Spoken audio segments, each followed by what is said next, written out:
কলকাতা শহর ঘটে চলেছে একটার পর একটা পৈশাচিক খুন। খুনের স্পটে পাওয়া যাচ্ছে অদ্ভুত কিছু তথ্য, যার সাথে সাদৃশ্য রয়েছে মহাভারতের কুরুক্ষেত্র যুদ্ধের।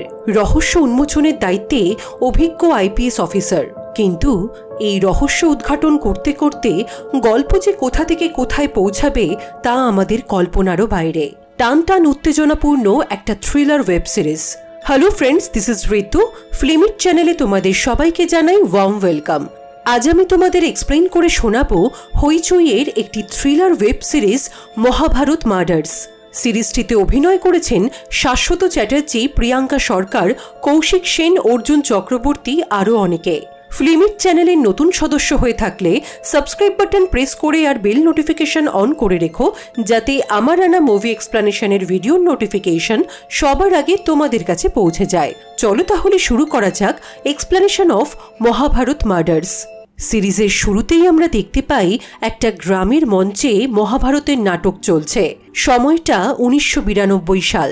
গ্রামের সব লোক মিলে সেই পালা দেখছে। নাটকের দৃশ্যে আমরা দেখি ভীমের দুঃশাসনের বুক চিরে রক্ত পান করার দৃশ্য, কিন্তু ভীম নকল রক্ত আনতে ভুলে যায় বলে পেছন থেকে একজন সেই দৃশ্য চলাকালীনই বাধ্য হয়ে মঞ্চে ঢুকে রক্তের বাটিটা দিয়ে যায়। এসব দেখে দর্শকরা তো হেসে ওঠে, কিন্তু ঠিক তারপরেই দুঃশাসনের বুক চিরে রক্তপান করার দৃশ্যটার সাথে নাটকের ভীম সেই রক্তপান করতেই প্রচণ্ড কাঁদতে শুরু করে, আর কিছুক্ষণের মধ্যেই অস্বাভাবিকভাবে সেখানেই তার মৃত্যু ঘটে। সবাই ছেলেটিকে নিয়ে ব্যস্ত হয়ে পড়লেও স্টেজের পেছনে দুর্যোধন সেজে দাঁড়িয়ে থাকা একটি ছেলে ভীমের চরিত্রে অভিনয় করা ছেলেটির মৃত্যু দেখে হাসতে থাকে। সিন শিফট হয় বর্তমানে, আর আমাদের পরিচয় হয় গল্পের মুখ্য চরিত্র আইপিএস অফিসার রুকসানা আহমেদের সঙ্গে। রুকসানা দর্শকদের উদ্দেশ্যে জানায় তার জন্ম মুসলিম পাড়ার একটি মুসলিম পরিবারে। তা সত্ত্বেও মহাভারতের প্রতি তার ছিল অমোঘ একটা টান, কারণ রুকসানার বাবা বলতেন মহাভারত শুধু একটা ধর্মগ্রন্থ নয়, মহাভারত হল মানুষের গল্প। হাসি, কান্না, রাগ, অভিমান, প্রতিশোধ, প্রতিহিংসা, মানুষের সমস্ত অনুভূতি এসে মিলিত হয়েছে এই গ্রন্থে। তাই মহাভারত হল কালজয়ী। আমরা এখন যে গল্পটা দেখতে চলেছি, এই গল্পের শুরু হয়েছে বহু বছর আগে। তবে আইপিএস অফিসার রুকসানা আহমেদ এই গল্পের সাথে যুক্ত হয়েছে মাত্র 4 মাস আগে। সিন শিফট হয় 4 মাস আগে। বহুতল অ্যাপার্টমেন্টের একটা ফ্ল্যাটে বিভৎসভাবে উড়ু থেকে দুখণ্ড হয়ে খুন হয়ে পড়ে আছে একজন যুবতী মহিলা, নাম দেবিকা লাহিড়ী। চারিদিকে রক্তারক্তি কাণ্ড। মৃতদেহের পাশের দেওয়ালে 2টো পোস্টার লাগানো, তার মধ্যে একটা আসন্ন নির্বাচনে সিএম ক্যান্ডিডেট পবিত্র চ্যাটার্জির ক্যাম্পেইনের, আর অন্যটা মহাভারতের দ্রৌপদীর বস্ত্রহরণের একটা কমিক স্ট্রিপের পাতা। এই কেসের ইনভেস্টিগেটিং অফিসার রুকসানা আহমেদ এবং তার সহযোগী সিদ্ধার্থ। মৃতদেহ পরীক্ষা করে ফরেন্সিক অফিসার বিজয় রুকসানাকে বলে ভিকটিমকে মারার আগেই তার গলায় দিয়ে কোমায় পাঠিয়ে দেওয়া হয়েছিল। তারপরে তার বডিটাকে উড়ু থেকে দুভাগে ভাগ করা হয়েছে, তবে তাকে এমনভাবে গলায় আঘাত করা হয়েছে যাতে কোমায় চলে গেলেও তার সেন্সেশন ঠিকই থাকে এবং পরবর্তী শারীরিক যন্ত্রণাগুলো সে পুরোপুরি বুঝতে পারে। রুকসানা পুরো ফ্ল্যাটটা চেক করে। লিভিং রুমে একজন মেয়ে বসে আছে, তার নাম তানিয়া, দেবিকার ফ্ল্যাটমেট। তানিয়াই প্রথমেই ঘটনা দেখে পুলিশকে ইনফর্ম করে সবটা জানিয়েছে। রুকসানা তানিয়ার ঘরের আলমারি থেকে বিল সমেত একটা ডায়মন্ড নেকলেস পায়। পুলিশ কমিশনার রুকসানাকে ফোন করে এই কেসটার ব্যাপারে জানতে চাইলে রুকসানা বলে আপাতত দেখে যা মনে হচ্ছে এই দেবিকা লাহিড়ী একজন পাতি মডেল, কিন্তু যেটা সবথেকে অদ্ভুত সেটা হলো দেবিকার রুমে পাওয়া ওই 2টো পোস্টার। খুনি ঠিক কি বোঝাতে চেয়ে ওই পোস্টার 2টো স্পটে রেখেছে সেটা এখনই বোঝা যাচ্ছে না। কমিশনার বলেন পবিত্র চ্যাটার্জি আসন্ন ইলেকশনের সিএম ক্যান্ডিডেট, তাই মিডিয়ার কাছ থেকে এই কেসে পবিত্র চ্যাটার্জির ক্যাম্পেইনের পোস্টার পাওয়ার ব্যাপারটা চেপে যেতে হবে। সিদ্ধার্থ আর রুকসানা তানিয়াকে ইন্ট্রোগেট করলে তানিয়া বলে যে আগের দিন রাতে সে তার বন্ধু ভিকি প্যাটেলের বাড়িতে ছিল। সকালে ফিরে দেখে দেবিকার এই অবস্থা। তারপরেই সে পুলিশকে ইনফর্ম করেছে। রুকসানা তানিয়াকে দেবিকার কেরিয়ারের ব্যাপারে জিজ্ঞেস করলে তানিয়া বলে দেবিকার কেরিয়ার খুব একটা সাকসেসফুল ছিল না। তখন রুকসানা বলে আপনার কেরিয়ারও তো পাতে দেবার মতো না। তাছাড়া খবর নিয়ে জানা গেছে আপনারা দেবিকার ফ্যামিলির দিন আনি দিন খাই অবস্থা। আপনাদের ফ্যামিলি ব্যাকগ্রাউন্ড আর খারাপ কেরিয়ারের সাথে আপনাদের লাইফস্টাইলের হিসাব তো একেবারেই মিলছে না। অত বিলাসবহুল একটা অ্যাপার্টমেন্ট, ডায়মন্ড নেকলেস, ব্যাপারটা ঠিক কি? ইন্ট্রোগেশনে জানা যায় যে তানিয়া আর দেবিকা নীল ছবিতে অভিনয় করে এই বিলাসবহুল জীবন যাপন করে। রুকসানা তানিয়াকে বলে ওই ডায়মন্ড নেকলেসটা তানিয়ার ওয়ার্ড্রোব থেকে পাওয়া গেলেও বিলে কিন্তু দেবিকা লাহিড়ীর নাম লেখা।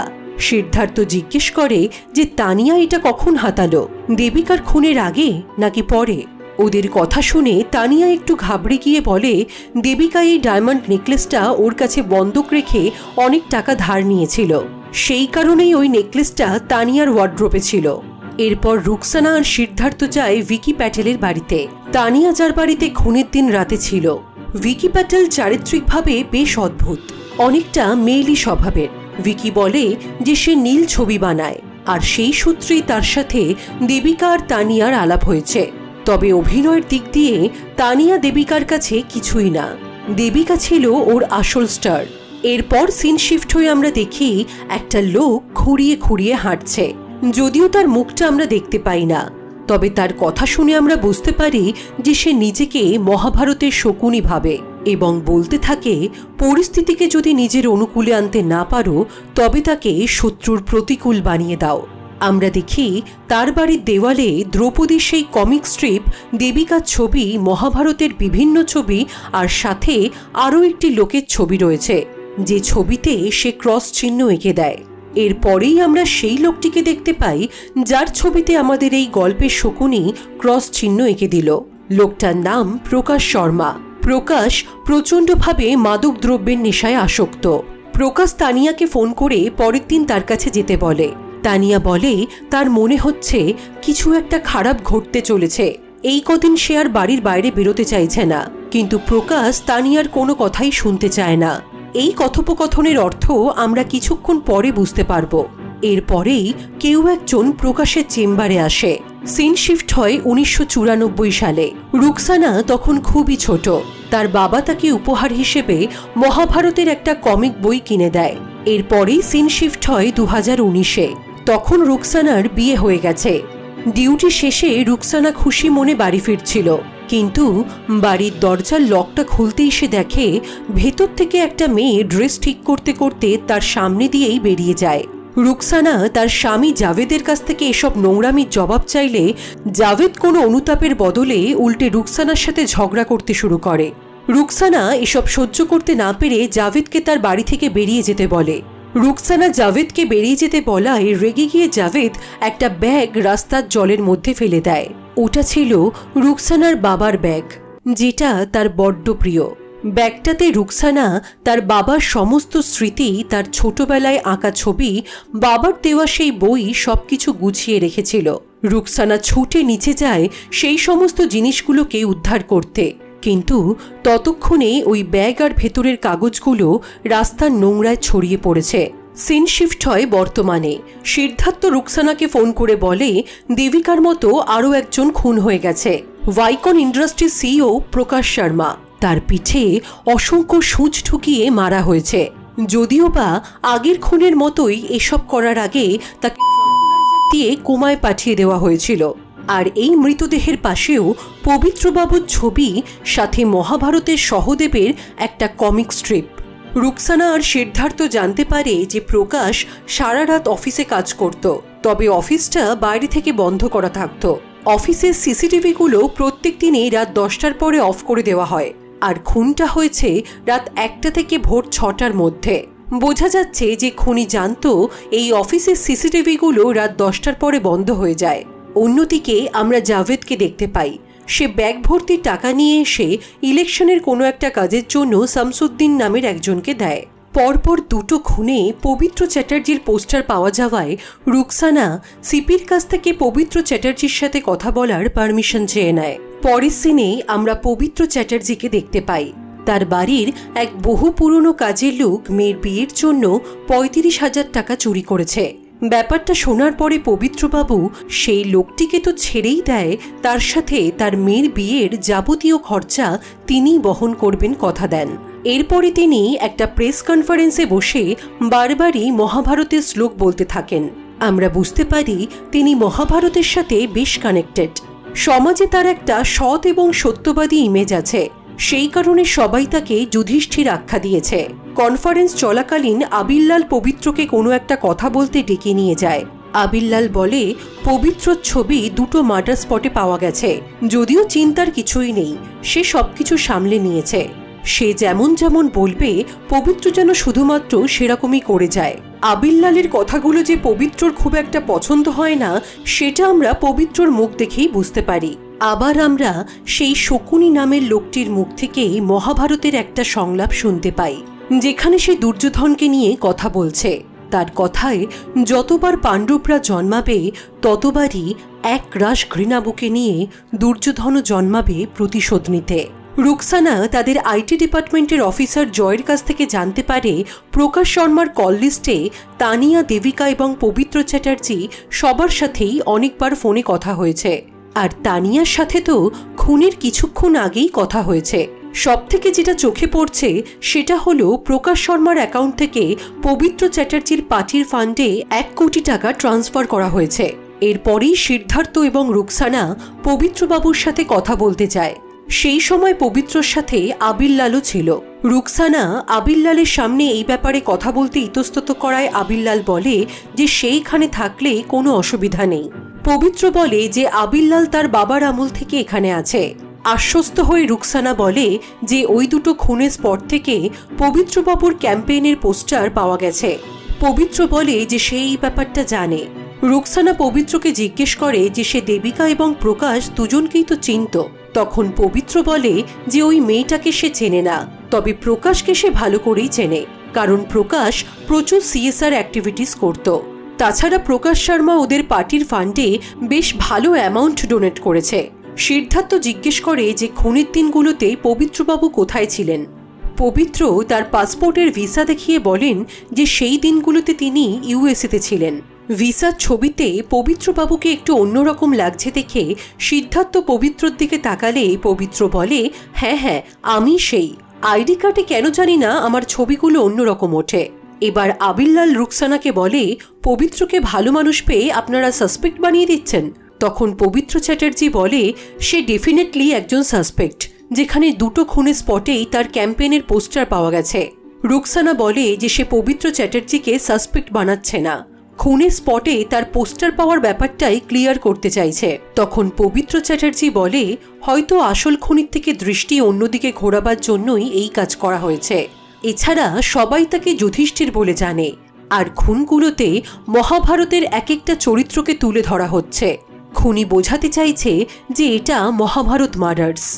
রুকসানা ওই কমিক স্ট্রিপের পাতাগুলো এবং দেবিকার ভিকির ছবি পবিত্রকে দেখায়। দেবিকার ছবি দেখে পবিত্র আর আবিল্লাল দুজনেই বলে যে তারা একে চেনে না। ভিকির ছবি দেখে পবিত্র বলে যে এর বাবা তো বড় ফিল্ম ডিস্ট্রিবিউটার। আবিল্লাল বলে তাদের পার্টির জন্য ভিকিকে একটা ক্যাম্পেইন করতে দেওয়া হয়েছিল, কিন্তু ভিকি পার্টির সব মেয়েদের গায়ে হাত দিয়ে অসম্মান করার কারণে তাকে বাদ দিয়ে দেওয়া হয়। পবিত্র রুকসানাকে জিজ্ঞেস করে যে এই দ্রৌপদী বা দেবিকা প্রফেশনালি কি করত। সিদ্ধার্থ বলে যে দেবিকা নীল ছবির অভিনেত্রী ছিল। তখন পবিত্র বলে তার মানে এখানে ওকে দ্রৌপদী এই ইঙ্গিতেই বলা হয়েছে কারণ ওর সাথে একাধিক পুরুষের শারীরিক সম্পর্ক ছিল, সেটা ব্যক্তিগত জীবনেই হোক বা কাজের জায়গায়। সহদেব ছিল ত্রিকালদর্শী, আর প্রকাশ শর্মাও আইটি ওয়ার্ল্ডের ভিশনারি ছিল, নতুন নতুন টেকনোলজি আবিষ্কার করত। পবিত্র বলে তার মনে হচ্ছে দ্রৌপদী আর সহদেবের পর নেক্সট টার্গেট হলো নকুল। মহাভারতের মহাপ্রস্থানের পথে অংশটি পড়লেই সেটা বোঝা যাবে। তবে এত মানুষের ভিড়ে নকুলকে খুঁজে বার করতে গেলে নকুলের মতোই দূরদৃষ্টি সম্পন্ন হতে হবে। এবার আমরা অন্য একটা চরিত্রকে দেখতে পাই, যে দেবিকার অ্যাপার্টমেন্টের সামনে দাঁড়িয়ে ফোনে দেবিকার ফটো দেখছিল। কিছুক্ষণ পর সে গাড়ি নিয়ে বেরিয়ে পড়ে। ট্রাফিক সিগন্যালে দাঁড়িয়ে তার দৃষ্টি একটা জায়গায় স্থির হয়ে যায়, আর সে আনমনেই কোনো একজনকে দেখে বলতে থাকে মরবে, এবার মরবে। সত্যি ঠিক কিছুক্ষণের মধ্যেই সেই লোকটির একটা অ্যাক্সিডেন্ট ঘটে। আমরা আন্দাজ করতে পারি যে এই ছেলেটির মধ্যে ভবিষ্যৎ দেখার একটা অদ্ভুত ক্ষমতা আছে। ছেলেটির নাম হলো বিপুল। পেশায় একজন ডাক্তার।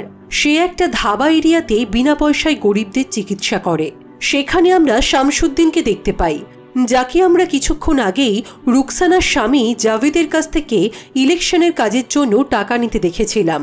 শামসুদ্দিন বিপুলকে কিছু টাকা অফার করে গরিবদের এত সেবা করার জন্য। তবে বিপুল সেটাকে ফিরিয়ে দিয়ে বলে এই টাকায় ডিসপেন্সারির ওষুধ কিনে রাখতে। আমরা বুঝতে পারি মানুষ হিসেবে বিপুল অত্যন্ত ভালো এবং সৎ। এরপরেই আমরা বিপুলের দূরদর্শিতার প্রমাণ পাই, অর্থাৎ সে আগের থেকেই ভবিষ্যৎ দেখতে পায়, যেমনটা রাস্তায় দেখেছিল। একজন পেশেন্ট বিপুলকে বলে যে তার কথা মিলে গেছে। বিপুল বলেছিল যে লোকটির জামাই তার মেয়েকে বাড়িতে ফিরিয়ে নিয়ে যাবে, আর সেটাই হয়েছে। অন্যদিকে রুকসানা এবং সিদ্ধার্থ প্রকাশের বিজনেস পার্টনার কণিকাকে ইন্ট্রোগেট করার জন্য ডেকে পাঠায়। কণিকা তাদের অফিসের ল্যাপটপগুলো ফেরত দেওয়ার রিকোয়েস্ট করে, কারণ পুলিশ ওদের অফিসের ল্যাপটপগুলোকে সিজ করেছে। সিদ্ধার্থ কণিকাকে বলে যে প্রকাশ শর্মার খনিকে তাদের খুঁজে বের করতে হবে, সেই কারণে ওই ল্যাপটপগুলো ওদের এখন প্রয়োজন। তখন কণিকা কোনো একটা কারণে একটা ব্ল্যাঙ্ক চেক দিয়ে ওদের মুখ বন্ধ করার চেষ্টা করে। তখন রুকসানা কণিকাকে বলে, অযথা এটা করে কেন সন্দেহের তালিকায় ঢুকছেন? যতদূর মনে হচ্ছে আপনি প্রকাশের বিজনেস পার্টনারের থেকেও একটু বেশি কিছু ছিলেন। কণিকা বুঝতে পারে এবার তাকে সবকিছু বলতেই হবে। সে বলে যে কলেজ থেকেই তার আর প্রকাশের মধ্যে একটা সম্পর্ক ছিল। আগে প্রকাশ একেবারে অন্য রকমের একটা মানুষ ছিল, ভীষণই ব্রাইট, সবকিছুকে অনেক অন্যরকমভাবে দেখার ক্ষমতা ছিল ওর। কিন্তু এই মাদকদ্রব্যের আসক্তিটাই ওকে শেষ করে দিল। এরপর হঠাৎ করেই প্রকাশের মধ্যে একটা ভ্যাম্পায়ারিস্টিক টেন্ডেন্সি শুরু হয়। মানুষের রক্ত খেতে ভালোবাসতে শুরু করে প্রকাশ। ওর জোর জবরদস্তিতে কণিকা বাধ্য হয় নিজের হাত কেটে সেই রক্ত প্রকাশকে খেতে দিতে। তবে শেষের দিকে প্রকাশের রক্তের নেশা এতটাই বেড়ে গেছিল যে কণিকার একার পক্ষে সেটা মেটানো আর সম্ভব হচ্ছিল না। প্রকাশকে মাদকদ্রব্যে সাপ্লাই দিত ভিকি প্যাটেল। প্রকাশ ওর রক্তের চাহিদা মেটানোর জন্য ভিকিকে বলে দেবিকাকে ওর কাছে নিয়ে আসতে। রুকসানা আর সিদ্ধার্থ আবার ভিকির বাড়িতে যায় এই ব্যাপারে জিজ্ঞাসাবাদ করতে। সেই সময় ভিকির বাড়িতে তানিয়াও ছিল। রুকসানা আর সিদ্ধার্থ ওদেরকে এই ব্যাপারে জিজ্ঞেস করলে ভিকি বলে যে সে একেবারেই রাজি ছিল না দেবিকাকে প্রকাশের কাছে পাঠাতে, কিন্তু প্রকাশ আইটিতে ভীষণই ভালো হওয়ার কারণে ভিকির ফোন হ্যাক করে দেবিকার নাম্বার জোগাড় করে। এই রক্ত দেবার জন্য প্রকাশ দেবিকাকে প্রচুর টাকা দেয়, যার ফলে দেবিকাও রাজি হয়ে যায়। কিন্তু এইভাবে বেশ কিছুদিন চলার পর দেবিকার হাতে ইনফেকশন হয়ে গেলে তানিয়া টাকার লোভে নিজের হাত কেটে প্রকাশকে রক্ত দিতে শুরু করে। আর এই সমস্ত কারণের জন্যই প্রকাশের অফিসে রাত 10টার পরে সিসিটিভি ক্যামেরা বন্ধ করে দেওয়া হতো। তানিয়া বলে যে সে প্রকাশের খুনের দিন রাতে তাকে এই কারণেই ফোন করেছিল। তানিয়া বলতে চেয়েছিল যে সে এখন কদিন প্রকাশের কাছে যেতে পারবে না, কিন্তু প্রকাশ কোনো কথাই শুনতে চাইছিল না। তানিয়া বলে এছাড়া সত্যি সে আর কিছুই জানে না, এই সব খুনের মধ্যে সে সত্যিই নেই। আমরা দেখতে পাই পবিত্র চ্যাটার্জি আর আবিরলালের মতাদর্শ কোনোভাবেই মেলে না, অথচ তাও তারা একই পার্টির হয়ে একসাথে কাজ করছে। ফেরার সময় রুকসানা আর সিদ্ধার্থ আলোচনা করে এই পবিত্র চ্যাটার্জি কি সত্যিই পবিত্র? খুনি কি সত্যি ওনার দিকে সন্দেহের তীর ঘোরাবার জন্যই ওনার ক্যাম্পেনের পোস্টারগুলো খুনের স্পটে রাখছে, নাকি উনি নিজেই খুনি? মহাভারতের গল্প শুনিয়ে ওদের কি বিভ্রান্ত করছেন না তো? মাঝরাস্তায় ওদের গাড়িটা খারাপ হয়ে যাওয়ায় ওরা গাড়ি থেকে নেমে পড়ে। ওদের কথোপকথনে আমরা জানতে পারি যে রুকসানা আর জাভেদের একটা ছেলেও আছে, তার নাম সেলিম। সেলিম রুকসানার সাথেই থাকে। সিদ্ধার্থ রুকসানাকে ভালোবাসে, ওকে বিয়ে করতে চায়, কিন্তু রুকসানা সিদ্ধার্থর থেকে আরও কিছুটা সময় চাইছে নিজেকে নতুন কোনো সম্পর্কে আবার জড়াবার জন্য। সিদ্ধার্থ রুকসানার ওপর একটু অভিমান করে গাড়িটা ঠিক করতে শুরু করে। হঠাৎ জোরে বৃষ্টি নামায় দুজনেই পুরো ভিজে যায়। সিদ্ধার্থ রুকসানাকে বাড়ি ছাড়তে আসলে রুকসানা তাকে ওর বাড়িতে ফ্রেশ হয়ে কফি খেয়ে যেতে বলে, কারণ ওরা দুজনেই পুরো ভিজে গেছিল। সিদ্ধার্থ রুকসানার সাথে তার বাড়িতে যায়। আমরা সেলিমকে দেখতে পাই। সে তার সিদ্ধার্থ আঙ্কেলকে বেশ পছন্দ করে। সেলিম দইওলা সেজে ঘরে আসলে রুকসানা বলে যে সিদ্ধার্থ আঙ্কেলও ছোটবেলায় অনেক নাটক করত, ওর ফোনে ছবিও আছে। অন্যদিকে আমরা দেখি তানিয়া খুব চিন্তিত হয়ে একটা পেন ড্রাইভ নিয়ে কিছু একটা করছে। বিপুল নিজের চেম্বার থেকে বেরিয়ে ওই ধাবা এরিয়াতে গরিব রোগীদের চিকিৎসার উদ্দেশ্যে রওনা দেয়।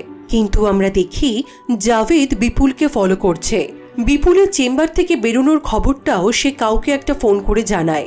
বিপুলের পেশেন্ট দেখা হয়ে গেলে জাভেদ এক প্রকার যেচেই তার সাথে কথা বলে। তখনই সেখানে শামসুদ্দিন চলে আসায় জাভেদ সরে যায়। শামসুদ্দিনকে বিদায় জানিয়ে বিপুল তার গাড়ি নিয়ে বেরিয়ে যায়। গাড়ি চালানোকালীন পবিত্র চ্যাটার্জি বারবার বিপুলকে ফোন করতে থাকে, তবে বিপুলের ফোনটা সাইলেন্ট থাকায় সে কিছুই শুনতে পায় না। এর ঠিক কিছুক্ষণ পরেই বিপুলের গাড়ির টায়ারটা পাংচার হয়ে যায়। সে গাড়ি থেকে নিচে নেমে দেখে রাস্তায় প্রচুর বড় বড় পেরেক ছড়িয়ে আছে, আর সেই কারণেই তার গাড়ির টায়ারটা পাংচার হয়ে গেছে। আমরা দেখি ঠিক তখনই কেউ একজন পেছন থেকে বিপুলের পেছনে এসে দাঁড়ায়। একটা ধারালো হাতিয়ার দিয়ে বিপুলের মাথায় সজোরে আঘাত করে। এক মুহূর্তে সেখানেই বিপুলের মৃত্যু ঘটে। আমরা দেখি যে লোকটি খুঁড়িয়ে খুঁড়িয়ে হাঁটছিল এবং নিজেকে শকুনি বলে দাবি করছিল, সে দেবিকার প্রকাশের পর বিপুলের ছবিতেও ক্রস এঁকে দেয়। পরের সিনে আমরা দেখি সিপি চেম্বারে পবিত্র চ্যাটার্জি, রুকসানা এবং সিদ্ধার্থ রয়েছে। আগের দিন রাত 11টা নাগাদ ডিপার্টমেন্টের অফিসিয়াল পেজে কোনো একজন অজ্ঞাত ব্যক্তি একটা ভয়েস ক্লিপ আপলোড করেছে, যেখানে বলা হয়েছে অন্যায় কুরুক্ষেত্রে ঝরল দুর্যোধনের রক্ত, অধর্মের জয়গান গেয়ে ঘুমায় কুরুক্ষেত্র, দ্রৌপদীর ইন্ধন জুড়ে চাতুরীর জমাক্লেদ, যুধিষ্ঠির, ভীম, অর্জুন, নকুল, সহদেব, জাতিস্বরের ইস্তেহারে এবার লজ্জামোচন, এক রাস ঘৃণা বুকে নিয়ে ইতি দুর্যোধন, পাণ্ডবযত জন্ম নেবে যুগান্তরের পার, নবজন্মে তাদের সেবায় আসব বারংবার, আমি সেই, আমি সেই, আমি সেই। সবশেষে এই আমি সেই উক্তিটি পবিত্র চ্যাটার্জির কণ্ঠস্বরে। পুলিশ কমিশনার বলেন, এই অডিও ক্লিপটা ভয়েস আইডেন্টিফিকেশনের জন্য ল্যাবে পাঠিয়ে দেওয়া হয়েছে। তখনই ওনার কাছে একটা ফোন আসে। ফোনে কথা বলার পর তিনি রুকসানাকে বলেন, তোমাদের কি কোনো আইডিয়া আছে নেক্সট মার্ডারটা অলরেডি হয়ে গেছে? সিপির কথা শুনে ওরা তাড়াতাড়ি মার্ডার স্পটে যাওয়ার জন্য বেরিয়ে পড়ে। ওরা বেরিয়ে পড়া মাত্রই আবিরলাল কমিশনারকে ফোন করে অনেক কথা শোনায়। আবিরলালের কথা শুনে আমরা বুঝতে পারি যে তিনি খুবই রেগে গেছেন এই কেসটা নিয়ে। যদিও পবিত্রবাবুর কথায় কমিশনার ফোনটা কেটে দেন। আবিরলালের সাথে আমরা জাভেদকে দেখতে পাই। আবিরলাল জাভেদকে কোনো একটা কাজ তাড়াতাড়ি শেষ করতে বলে। পবিত্রবাবু কমিশনারকে বলে, ওই অডিওতে লোকটা খুব বিশ্বাসের জায়গা থেকে কথাগুলো বলছে। ও হয়তো নিজেকে দুর্যোধন ভাবছে, হয়তো ভাবছে যে ওসব পাণ্ডবদের ট্রেস করে ফেলেছে আর এক এক করে সবাইকে শেষ করবে। ফাইনাল টার্গেট অবশ্যই যুধিষ্ঠির, অর্থাৎ পবিত্র চ্যাটার্জি। মহাভারতের মহাপ্রস্থানের পথে মানলে নকুলের পর নেক্সট টার্গেট হলো অর্জুন। বিপুলের মার্ডার স্পটে আবারও দুটো পোস্টার পাওয়া যায়। একটাতে পবিত্রবাবুর ক্যাম্পেইনের পোস্টার আর নকুলের একটা কমিক স্ট্রিপ। রুকসানা বুঝতে পারে পবিত্রবাবুর কথাগুলো মিলে যাচ্ছে। লোকাল লোকেদের কাছ থেকে ওরা জানতে পারে বিপুল সামনের একটা ধাবায় প্রতি শুক্রবার করে আসত বিনা পয়সায় গরিব রোগীদের চিকিৎসা করতে। রুকসানা আর সিদ্ধার্থ ওই ধাবায় গিয়ে বরকত নামের একটা লোকের থেকে জানতে পারে এই ধাবাটা হলো লোকাল এমএলএ ইরশাদ ভাইয়ের। তখনই সেখানে ইরশাদের বড় ছেলে শামসুদ্দিন তার লোকেদের নিয়ে হাজির হয়। সিদ্ধার্থ আর শামসুদ্দিনের মধ্যে বেশ একটা ঝামেলা লেগে যায় এই খুনের জিজ্ঞাসাবাদকে কেন্দ্র করে। শামসুদ্দিন বলে, ডাক্তারবাবু তাদের কাছে ভগবান, নিঃস্বার্থে তিনি এখানকার গরিব মানুষদের সেবা করতেন, আর আপনারা এখানকার লোকেদেরই ওনার মৃত্যুর জন্য সন্দেহ করছেন। সিদ্ধার্থ জিজ্ঞাসাবাদের জন্য ওদেরকে থানায় নিয়ে যাবে বললে ওরা সবাই রুকসানা আর সিদ্ধার্থর দিকে রিভলভার তাক করে। রুকসানা আর সিদ্ধার্থও ওদের দিকে রিভলভার তাক করে। পরিস্থিতি বেশ উত্তেজনামূলক হয়ে যায়। ঠিক সেই সময়ই জাভেদ সেখানে এসে ব্যাপারটাকে সামলে দেয়। আমরা বুঝতে পারি রুকসানা আগে থেকেই জানে যে জাভেদ এসব খারাপ কাজের সাথেই নিজেকে যুক্ত রেখেছে। বিপুলের ফোনের কললক ট্রেস করে ওরা ভিকি প্যাটেলের নাম পায়, তাই ভিকিকে ইন্টারোগেট করার জন্য ওরা ডেকে পাঠায়। রুকসানা ভিকিকে বলে তিনটে খুনের সাথেই কোনো না কোনোভাবে সে জড়িত। এবার কি বলবে সে? ভিকি বলে বিপুল তার ছোটবেলার বন্ধু। দেবিকার হাতে ওই ইনফেকশন হওয়ার পরে সেই দেবিকাকে বিপুলের কাছে নিয়ে গেছিল। সেই সময় বিপুল দেবিকাকে দেখে বলেছিল যে তার দিন ফুরিয়ে এসেছে। আগেও বিপুল দেবিকাকে বলেছিল এই কাজই তার মৃত্যুর কারণ হবে, তবে দেবিকা তার কোনো কথাই শোনেনি। আগেও বলেছিল এই কথাটা শুনে রুকসানা ভিকিকে প্রশ্ন করে, আগে মানে? ভিকি জানায় বিপুল দেবিকার এক্স। দেবিকা তার কাজের সূত্রে অনেকের সাথে রাত কাটালেও সে যদি সত্যি কাউকে ভালোবাসত সেটা বিপুলকেই। সেই কারণে সে আবারও বিপুলের সাথে থাকতে শুরু করেছিল। অতীতের দৃশ্যে আমরা দেখি বিপুল বারবার দেবিকাকে বলছিল যে সে যা যা দেখে সব সত্যি হয়ে যায়, কিন্তু দেবিকা তাকে বুঝিয়ে বলে এসব কিছুই হবে না, এগুলো তার নিছকই হ্যালুসিনেশন। রুকসানা জিজ্ঞেস করে যে বিপুল নিজের ব্যাপারে কিছু বলেনি। ভিকি বলে যে বিপুল বলেছিল তার মনে হয় সে একজনের হাতে খুন হবে। রুকসানা ভিকিকে খুনির নামটা বলতে বলে যেটা বিপুল তাকে বলেছিল। অনেকক্ষণ ভাবার পর ভিকি বলে বিপুল যার নাম বলেছিল তার নাম সুবোধন। এরপরেই আমরা দেখি তানিয়া আবিল্লালকে একটা ভিডিও পাঠায়, আর সেটা দেখা মাত্রই আবিল্লাল তানিয়াকে ফোন করে। তখন তানিয়া আবিল্লালকে বলে যে ভিডিওটা পাঠানো ছাড়া তার কাছে আর অন্য কোনো রাস্তা ছিল না, কারণ আবিল্লাল তার ফোনটা ধরছিলই না। তানিয়ার কাছে একটা পেন ড্রাইভ আছে, আর সে শুধু চায় এই কেসের থেকে বের হয়ে বাইরে কোথাও চলে যেতে। সব শুনে আবিল্লাল তাকে সামনাসামনি দেখা করতে বলে। তখন তানিয়া বলে আবিল্লাল যে তানিয়াকে মেরে ফেলবে না তার কি গ্যারেন্টি। তখন আবিল্লাল কিছুক্ষণের মধ্যেই তানিয়াকে ফ্লাইটের টিকিট কনফার্ম করে পাঠায়। এর বদলে সে একটা জায়গায় দেখা করে তানিয়াকে ওই পেন ড্রাইভটা দিতে বলে। ওদিকে পবিত্রবাবু রুকসানাকে একা একটা রেস্টুরেন্টে রাখে। তিনি রুকসানাকে বলেন জন্মের সময় দুর্যোধনের নাম ছিল সুবোধন। আবার ডক্টর বিপুল ভবিষ্যৎ দেখতে পেতেন, মহাভারতের নকুলও তাই। পবিত্র বলে যে সে রুকসানাকে একা ডেকেছে বলে সিদ্ধার্থ নিশ্চয়ই খুব রেগে গেছে। সে ভাবছে খুনের সময় তিনি বিপুলকে এতবার ফোন করেছিলেন কেন। আসলে তিনি জানতেন যে বিপুল গ্রামে গরিব মানুষদের চিকিৎসা করছে, সেই কারণেই তিনি চেয়েছিলেন বিপুলের পাশে থেকে একসাথে এই কাজটা করার, কিন্তু বিপুল রাজি হচ্ছিল না। পবিত্রবাবুর মনে হয়েছিল যে মহাভারতের মহাপ্রস্থানের পথে ফলো করলে দ্রৌপদী আর সহদেবের পর নকুলের খুন হওয়ার কথা। তিনি বিপুলের ভবিষ্যৎ দেখতে পাওয়ার ব্যাপারেও জানতেন, তাই সেদিন রাতে তিনি বিপুলকে সতর্ক করার জন্যই ফোন করেছিলেন। ওনার মনে হয়েছিল খুনির চোখে বিপুলই মহাভারতের নকুল। পবিত্রবাবু বলেন খুনগুলো পাণ্ডবদের চরিত্রদের নামে করা হলেও খুনের প্যাটার্নগুলো কৌরবদের যেভাবে পাণ্ডবরা বধ করেছিল সেই হিসেবেই করা হচ্ছে। যেমন দেবিকার খুন করা হয়েছে মগধের রাজা জরাসন্ধের মতো। দীর্ঘদিন ধরে ভীম জরাসন্ধের সাথে লড়াই করে যাচ্ছিল, তবুও তাকে হারাতে পারছিল না। জরাসন্ধকে হারানোর একমাত্র উপায় জানা ছিল শ্রীকৃষ্ণের। জরাসন্ধকে ভীম বধ করেছিল তার পা থেকে গোটা শরীরটাকে দুভাগে ভেঙে দিয়ে, অর্থাৎ উরু ভঙ্গ করে। দেবিকার খুনের ক্ষেত্রেও ঠিক এই প্যাটার্নটাই ফলো করা হয়েছে।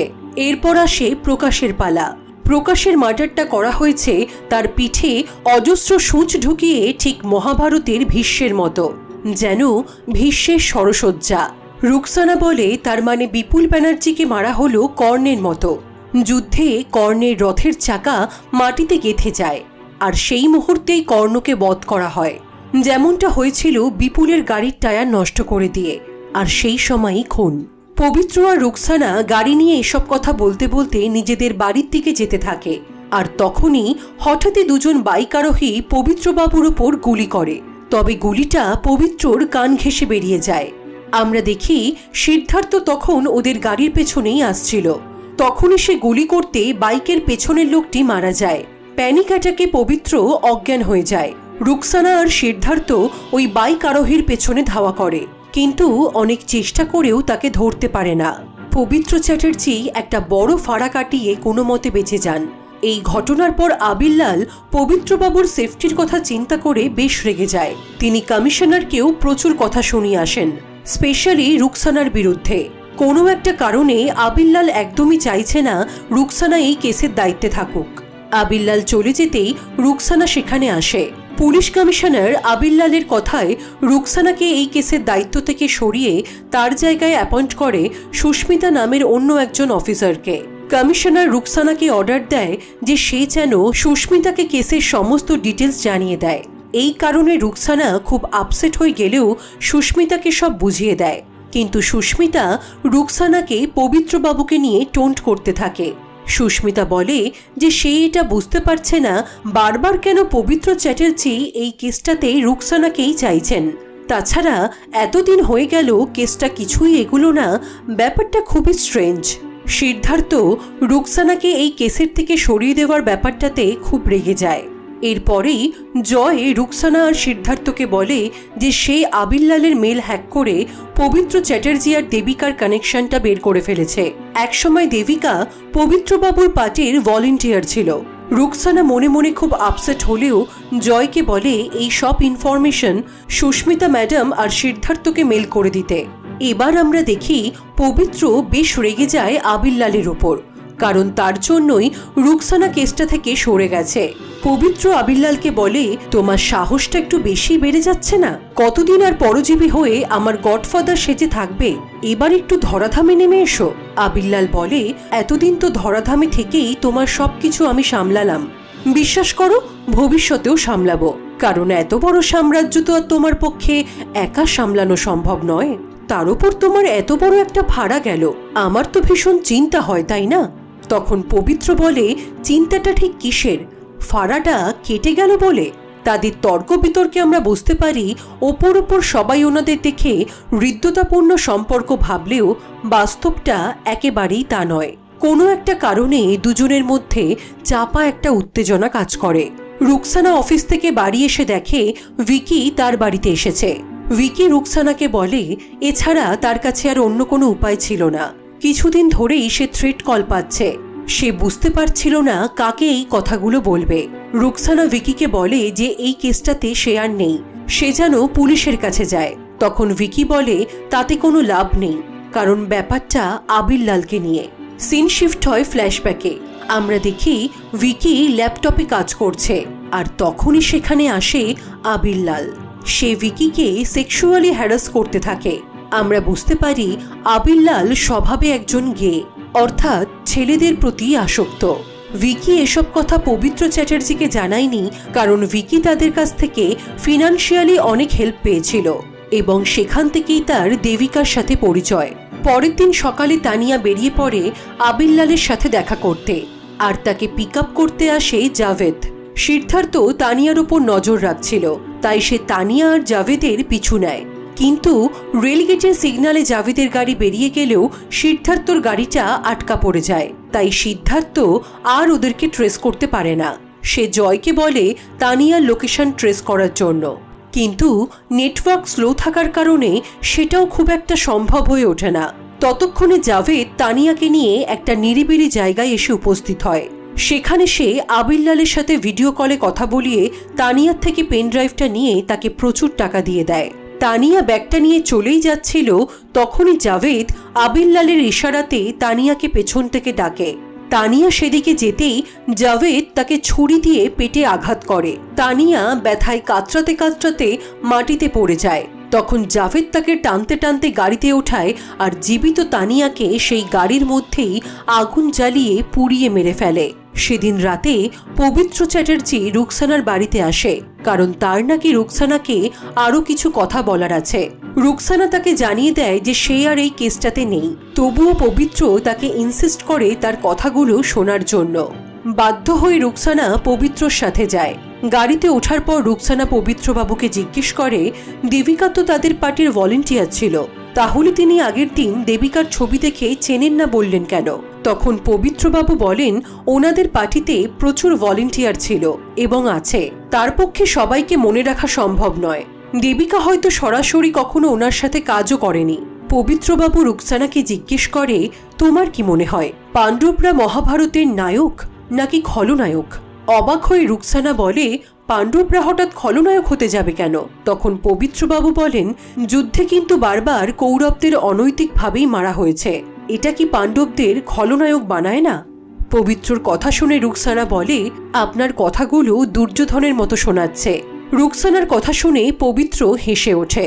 এরপর ওরা একটা গঙ্গার পাড়ে যায়। রুকসানা বলে 1997 সালে ব্যারাকপুরের জুট মিলে কুসুম দাস নামে একজন লেবার খুন হয়েছিল। তখন পবিত্র চ্যাটার্জি পুলিশের হাতে এমন একটা এভিডেন্স তুলে দিয়েছিল যার কারণে তার নিজের বাবাই খুনি সাব্যস্ত হয়। সেই থেকেই মানুষ তাকে সত্যবাদী যুধিষ্ঠির আখ্যা দিয়ে দেয়। পবিত্র বলেন কিন্তু পুলিশ তার বাবাকে অ্যারেস্ট করতে পারেনি, কারণ তার আগেই পবিত্রর বাবা আত্মহত্যা করেন। বাবার মৃত্যুর 1 বছর পরে তার মাও আত্মহত্যা করেছিলেন। আর আজ থেকে ঠিক 2 বছর আগে পবিত্র স্ত্রী ক্যান্সারে মারা যায়। তিনি এখন সম্পূর্ণ একা। মানসিক শান্তি তার জীবনে কোনোদিনই সেভাবে ছিল না। রুকসানাকে দেখে তার নিজের মায়ের কথা মনে পড়ে। ফ্ল্যাশব্যাকে আমরা দেখি পবিত্রর বাবা পবিত্রর মাকে কথায় কথায় মারতেন, অসম্মান করতেন। ব্যথা সহ্য করাটা তার মায়ের একটা অভ্যেসে পরিণত হয়ে গেছিল। এরপর পবিত্রবাবু বলেন নকুলের পরে এবার অর্জুনের পালা। আর অর্জুন কে সেটা হয়তো তিনি ধরে ফেলেছেন, কারণ অর্জুনের 2 হাত সমানভাবে চলত। আবার যখন পাণ্ডবরা বিরাট রাজার কাছে ছদ্মবেশে ছিল, তখন অর্জুন বৃহন্নলার ছদ্মবেশ ধরেছিল। 1 বছরের জন্য অর্জুন পুরুষ থেকে নারীতে পরিণত হয়েছিল। আর এই 2 বৈশিষ্ট্যই আছে ভিকির মধ্যে। ভিকি যখন তাদের সাথে কাজ করত তখন তিনি লক্ষ্য করেছিলেন যে ভিকির 2 হাত সমানভাবে চলে। আর ভিকির মধ্যে যে একটা নারী সত্তা আছে সেটা তো সবারই জানা। সুতরাং ভিকি অর্জুন হিসেবে দুর্যোধনের নেক্সট টার্গেট হতে পারে। এরপর আমরা দেখি কেউ একজন ভিকির বাড়িতে আসে। হাসি মুখে ভিকি দরজা খুলে দিলেও আগন্তুককে দেখে ভিকির মুখটা কেমন যেন পানসে হয়ে যায়। পরের দিন ভিকির ফ্ল্যাট থেকে পুলিশ উদ্ধার করে তার মৃতদেহ। দেওয়ালে আবার 2টো পোস্টার, পবিত্র চ্যাটার্জি এবং অর্জুন। একইভাবে ট্রাঙ্কুলাইজার দিয়ে প্যারালাইজড করে ঘাড়টাকে ভেঙে দেওয়া হয়েছে। Conveniently CCTV footage missing. Bijoy রুকসানাকে এই কেস থেকে সরানো নিয়ে সুস্মিতাকে টোন্ট করে বলে রাজা বদলে গেল তবুও তো অর্জুন পথ আটকানো গেল না। তখন সুস্মিতা নিজের ফোনটা বার করে রুকসানার মেসেজটা দেখে। আমরা দেখি আগের দিন রাতেই রুকসানা সুস্মিতাকে ভিকির ব্যাপারে অ্যালার্ট করে দিয়েছিল, কিন্তু সুস্মিতা তখন সেটাতে পাত্তা দেয়নি। আবিরলাল শামসুদ্দিনকে ডেকে পবিত্রর বিরুদ্ধে ভোটের ক্যাম্পেইন করার জন্য টাকা দিতে চায়, কিন্তু শামসুদ্দিন কিছুতেই পবিত্র চ্যাটার্জির এগেইনস্টে প্রচার করতে রাজি হয় না। শামসুদ্দিন পবিত্র চ্যাটার্জিকে ঈশ্বরের দূত মনে করে। এদিকে কেসটা থেকে সরে গেলেও রুকসানা আনঅফিসিয়ালি নিজের মতো তদন্ত চালাতে থাকে। সে একটা বইয়ের দোকানে গিয়ে মহাভারতের বইগুলো খুঁজতে থাকে। তার মধ্যে রুকসানা একটা বই দেখতে পায় যেটা দুর্যোধনকে নিয়েই লেখা। বইয়ের লেখক হলধর দত্ত। রুকসানা দেখে বইটার প্রথম পৃষ্ঠায় সেই শ্লোকটি লেখা যেটা কিনা কলকাতা পুলিশের পেজে কেউ একজন অডিওতে আপলোড করেছিল। বাড়ি ফিরে রুকসানা বইটা পড়তে থাকে আর তার চোখ গিয়ে আটকায় বুকশেলফের মেঘনাদ বধ কাব্যে। জয় সিদ্ধার্থকে ফোন করে বলে যে সে জাভেদের নতুন সিমের লোকেশনটা ট্র্যাক করে ফেলেছে। জাভেদ এখন সেই দিনের লোকেশনেই যাচ্ছে। সেই অনুযায়ী সিদ্ধার্থ ওই লোকেশনে যাওয়ার জন্য রওনা দেয় আর জয়কে বলে জাভেদের সব আপডেট দিতে। ওদিকে রুকসানা ওই বইটাতে লেখা প্রকাশকের ঠিকানা অনুযায়ী সেখানে পৌঁছে যায়, কিন্তু সেই ঠিকানায় দীনবন্ধু নামের একটা মেস রয়েছে। রুকসানা সেখানে গিয়ে জানতে পারে ওই বইটি সৌবল দাস নামে একজন প্রকাশ করেছিলেন, কিন্তু সেটি বহু বছর আগে। তিনি এই মেসেই কিছু বছর থেকে এই একটা বই পাবলিশ করেছিলেন। তারপর অনেকদিন হলো তিনি এখান থেকে চলে যান। রুকসানা মেসের লোকটিকে জিজ্ঞেস করে যে সৌবল দাসকে কেমন দেখতে ছিল। লোকটি বলে যে সৌবল দাস খুঁড়িয়ে খুঁড়িয়ে হাঁটতেন। রুকসানা তাই আর দেরি না করে তার চেনা ড্রয়িং আর্টিস্টকে দিয়ে সৌবল দাসের একটি ছবি সেই লোকটির থেকে বানিয়ে নেয়। এদিকে সিদ্ধার্থ সেই জায়গায় পৌঁছে যায় যেখানে জাভেদ তানিয়াকে খুন করেছিল। সেখানে গিয়ে সিদ্ধার্থ দেখে যে সেখানে শুধু জাভেদই নয়, সাথে আছে আবিরলাল আর শামসুদ্দিন। তারা 3 জনে দাঁড়িয়ে কথা বলছিল। সিদ্ধার্থ লুকিয়ে তাদের 3 জনেরই ছবি তুলে নেয়। ওই জায়গাটাতেই সিদ্ধার্থ সেই পোড়া গাড়িটা দেখতে পায়। গাড়ির ভেতরে সে খুঁজে পায় তানিয়ার ড্রেসের একটা পোড়া অংশ। যেহেতু সেদিন সিদ্ধার্থ তানিয়াকে ওই ড্রেসটা পরে দেখেছিল, তাই পুরো ব্যাপারটা আন্দাজ করতে সিদ্ধার্থর খুব একটা অসুবিধা হয় না। সিদ্ধার্থ যখন ওখান থেকে চলে যাচ্ছিল তখন জাভেদ ওকে দেখে ফেলে। জাভেদ সিদ্ধার্থর পিছু করতে থাকে, যেটা কিছুক্ষণ পর সিদ্ধার্থও বুঝে যায়। তাই সে রুকসানাকে ফোন করে ব্যাপারটা জানাতে চায়, কিন্তু তার ফোনের ব্যাটারি লো থাকায় সে ফোনটা করতে পারে না। অন্যদিকে রুকসানা সৌবল দাসের স্কেচটা হাতে পেয়ে যায়। রুকসানার মনে পড়ে যে এই লোকটাকে সে আগেও দেখেছে, কিন্তু কোথায়? বাইরে এসে রুকসানা জয়কে ফোন করে তার কাছে হেল্প চায় আর বলে যে আনঅফিসিয়ালি যদি জয় সিদ্ধার্থর ফোন নাম্বারটা ট্র্যাক করে ওকে দেয় তাহলে ওর খুব উপকার হয়। সিদ্ধার্থর নাম্বার ট্র্যাক করতে হবে শুনে জয় প্রথমে খুবই অবাক হয়ে যায়। তখন রুকসানা জয়কে বলে যে সে যা করছে সিদ্ধার্থর ভালোর জন্যই। রুকসানা জয়ের কাছ থেকে সিদ্ধার্থর একটা ছোটবেলার নাটকের ছবি চায়, কারণ জয়ের কাছে ওই ছবিটা ছিল।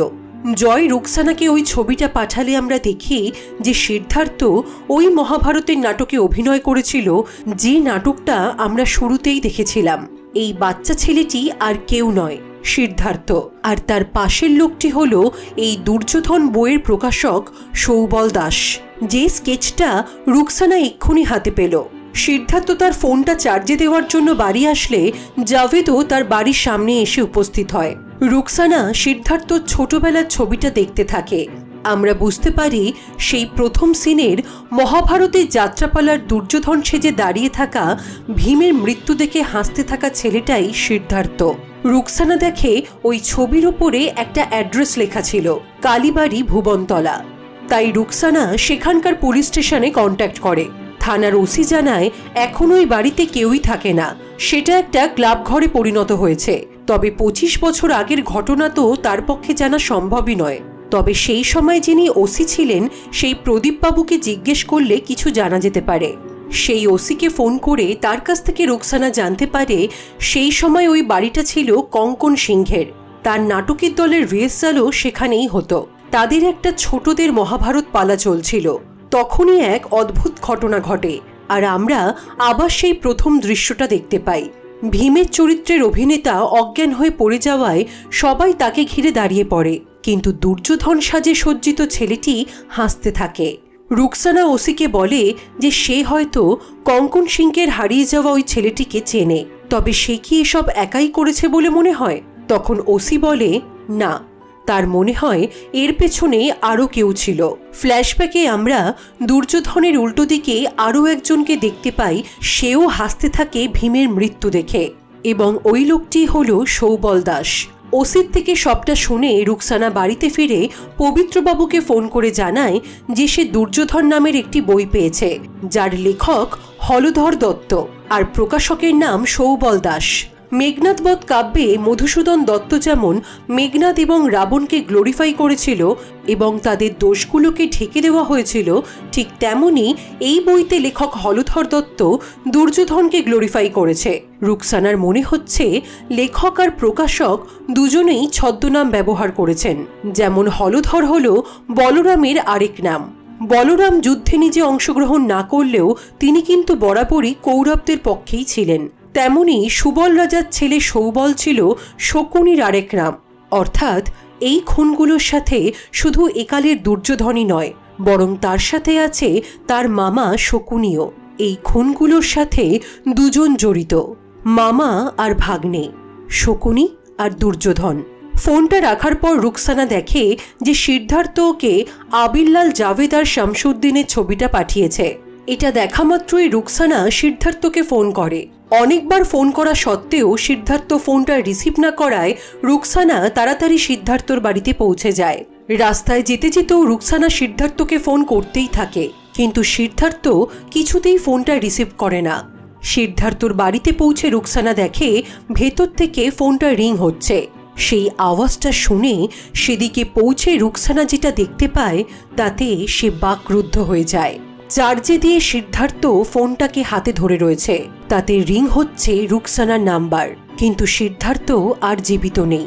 মাথায় গুলি করে আর বারংবার পেটে ছুরির আঘাত করে খুন করা হয়েছে সিদ্ধার্থকে।